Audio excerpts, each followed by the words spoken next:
Good morning. So today we're beginning a new message series that we're calling Cornerstone.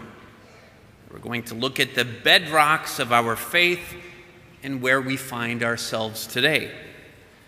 So take a look at what's ahead by looking at the life of the very earliest church as it gathered together in the city of Rome. You know about that from the letter to the Romans that we heard as our second reading today. That St. Paul wrote this letter to the Romans in about the year 56 AD.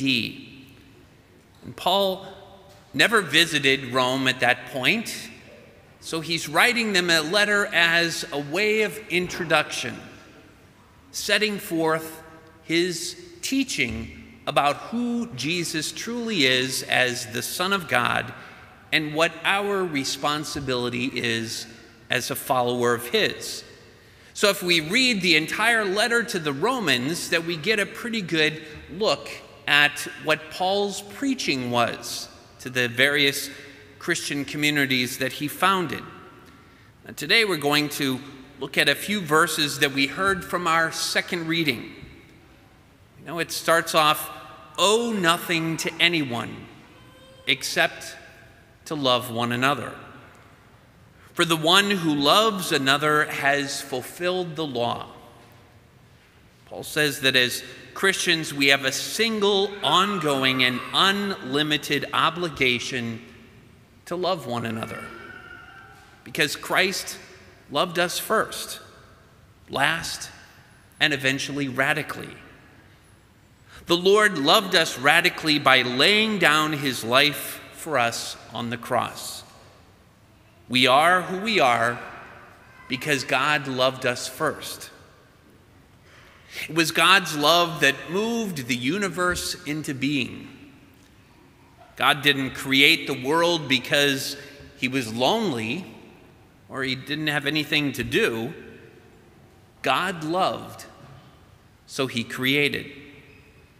God loved, so he created us and knit us together in our mother's womb. Then when we sinned and fell short of the glory of God, God loved, and he gave us his only beloved Son. The active, powerful love of God created the world and then redeemed it. All we have finds its origin in the love of God.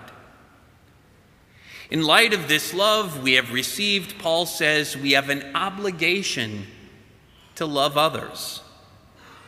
I'm sure that none of us like to feel obligated to do anything, because it sounds like it's going to be a burden. But that's not it. It's not true.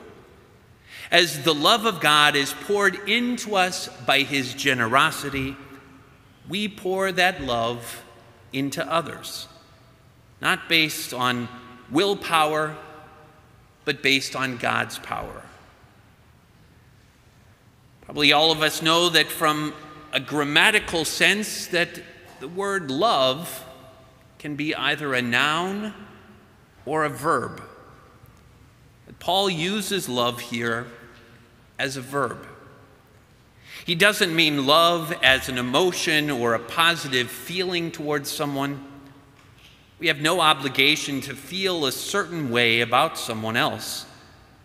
You can't command a feeling, but you can command an action. Paul looks at love as an action that builds up healthy relationships and acts in the best interest of another. On the other hand, as we love someone through behaviors, our emotions tend to follow. We can love someone by extending an act of kindness. We can love someone by showing patience with their shortcomings. We can love someone enough to challenge them to better behavior. And we can love someone as an action, and eventually our emotions follow. Love, the verb, comes before love, the noun. Love in action must come before love in emotion. And then the emotion will fuel further acts of love. Paul continues on by stating the commandments. You shall not commit adultery. You shall not kill. You shall not steal. You shall not covet. And whatever other commandment there may be are summed up in this saying, namely, you shall love your neighbor as yourself. Paul refers to the 10 commandments. The first 3 have to do with our relationship with God, how to love God with all of our heart, while the last 7 commandments have to do with love of others. Paul says that the last 7 commandments, usually the thou shalt nots, can be summed up by loving your neighbor as yourself. In other words, the purpose of all the commands of God are to teach us how to love. The whole reason for the scriptures and the laws of God is to teach us how to love. Paul concludes by saying, love does no evil to the neighbor. Hence, love is the fulfillment of the law. Love fulfills the law. If we aim to love people, then we don't have to worry about whether we're pleasing God or doing what he wants us to do, because all the laws can be summed up in love for one another. One other thing. Love as a noun can be expressed in general and vague ways. Love as a verb is only a verb when it's entirely specific. As an individual, you can say you love people, but it makes no difference if you hate everyone around you. As a married person, it doesn't matter if you love the idea and the institution of marriage. It matters that you love your spouse. As a parent, it doesn't matter if you love children. It matters that you love your child. To really love the church, you've got to love a very specific parish. The G.K. Chesterton once famously wrote, "Rome was not loved because it was great because it was loved." Love God, love others, make disciples. Probably should sound pretty familiar to all of us, as each week we hear it in the intercessions and it's on the bulletin. We say it very often because this is the mission of our parish. But not just the mission of our parish, it's also the mission of the larger church. We need to be unerringly faithful to our Catholic faith and the tradition of our church. Not just a sense of nostalgia or a romanticized version of the past that clings to what is merely antique. Problem sometimes with some that try to go back and romanticize the past is that they're not willing to go back far enough. Sometimes they may want to return to the way things were in the 1950s or even the 1850s.